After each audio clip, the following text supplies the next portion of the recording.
Dark and Light Side of Life, episode 229. Tignan natin kung ano yung problema na meron bukas, February 21st.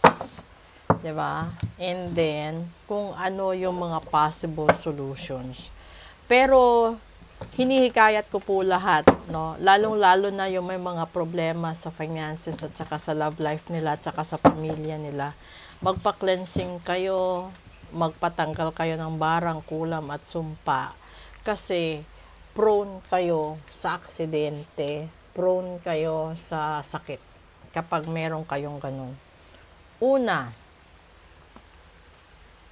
lumabas agad the devil. Pangalawa, the Nine of Pentacles. And pangatlo, the High Priestess. Lumabas yung barang talaga. Yung sinisiraan ka, kinukulam ka. Ngayon, dahil yan, no, yung devil kasi, may mga, kapag sa card read lang siya babase, ito yung bagay na, ibig sabihin, binibigyan ka ng pagkakataon na magbago. Kaso, sa sistema ng reading natin, this is the dark side of life. Ibig sabihin, maraming temptasyon pagdating sa karangyaan, sa buhay, sa pera, lahat-lahat na. Dito napapahamak ang tao. 'Di ba? Yung ando dito yung greediness mo, ando dito yung iiwanan mo mahal mo kapalit ng pera, ipagpapalit mo lahat kapalit ng posisyon sa politika, lahat-lahat. At kanina binanggit ko yung tungkol sa barang sa kulam at sa hipnotismo. Hindi lang sa politika, kundi hipnotismo kapag dating sa relihiyon. Tignan natin dito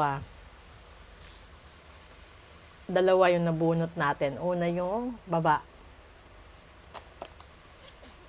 The Knight of Pentacles. Yung pangalawa, the Nine of Wands. And pangatlo, the Two of Pentacles. So, ibig sabihin nito, may mga tao na naghihintay, nag-aabang kung kailan ka maubusan ng pera, maubusan ng lakas, yung matutumba ka pagdating sa pera or sa estado mo. So, hindi mo masisisi ang ibang tao kung kinaiinggitan ka dahil sa tagumpay na nakukuha mo. Pero, may dahilan minsan bakit ka nagtatagumpay. Pangalawa, kinuha mo yung kredito ng ibang tao. Yung isa pang dahilan dyan, nagsipsip ka, may siniraan ka para maiangat mo sarili mo. Yung ibang dahilan, may ninakawan ka. Hindi lang siya literal na pera, kundi ninakawan ng buhay, ninakawan ng ari-arian, ninakawan ng pagkatao. Ito yun. So, the dark and light side of life is meron kang niloko. That's the devil card. Yung devil kasi, kapag may pagkakataon, aatake. Yung pangatlong baraha dito is the High Priestess. Ito yung baraha na yung kaluluwa is tagos sa masama, tagos din sa kabutihan. So, kapag nagritual ka, may mga kaluluwa na pwede mong gamitin sa kabutihan. May energy sa kabutihan. Pero meron ding mga pagkakataon na yung mga energy na yon, yung mga elemento na yon, dual. Pwede mong gamitin sa kasamaan, pwede mo rin gamitin sa kabutihan. So, nakadepende yon kung gaano puti ang budhi mo or gaano kaitim. Kung ikaw yung tipo ng tao na patong-patong ang problema sa buhay, ipa-reading mo, ipa-ritual mo, ipa-cleansing mo, kahit pa isa-isa, Ang mahalaga, isa-isa natatanggal at natatapos. Kasi wala namang problema na sabay-sabay na solusyonan. Wala ring pagkatao na agad-agad nabubuo.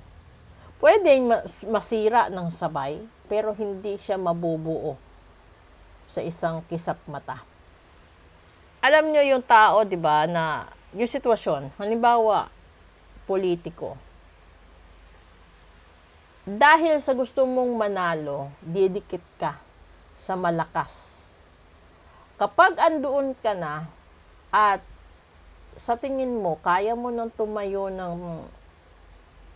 sa sarili mong paa, lilipat ka ng partido.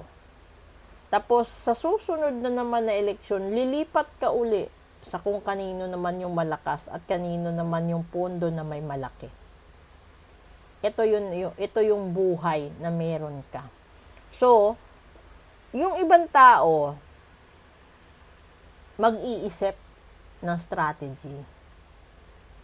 Mapapolitika, pag-ibig, negosyo, kaso, kung ano-ano pang isyo. Ang dulo nun is manggagamot, mambabarang, mangkukulam.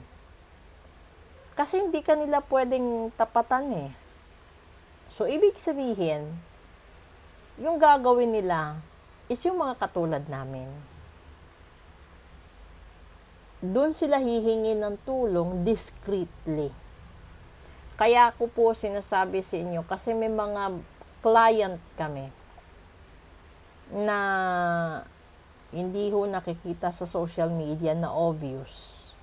Pero, kalimitan, sila itong mga client na pinapa-home service kami para hindi sila makita na nagpapagamot, nagpapa-ritual, nagpapa-cleansing, nagpapa-reading. So, hindi lang ho normal na tao. Lahat ng mga matataas na tao sa politika, sa negosyo, sa showbiz at saka sa ibang bagay, marami pong taong nagpapagamot sa katulad namin. Hindi nyo lang ho sila nakikita kasi hindi din pwedeng i-promote. Okay? So, sa mga taong gustong magpa-reading, magpagamot, magpa-ritual, no? Lalong-lalo na pagdating sa kalusugan, sa pera, at sa relasyon, message nyo lang po ako. Kung meron din kayong gustong ligawan at gusto nyong malaman kung tama ba ang taong liligawan at sasagutin ninyo, o tama ba ang tao na papakasalan ninyo, message lang din po kayo. Maraming salamat po sa inyo. Proceed tayo sa Real Talk natin.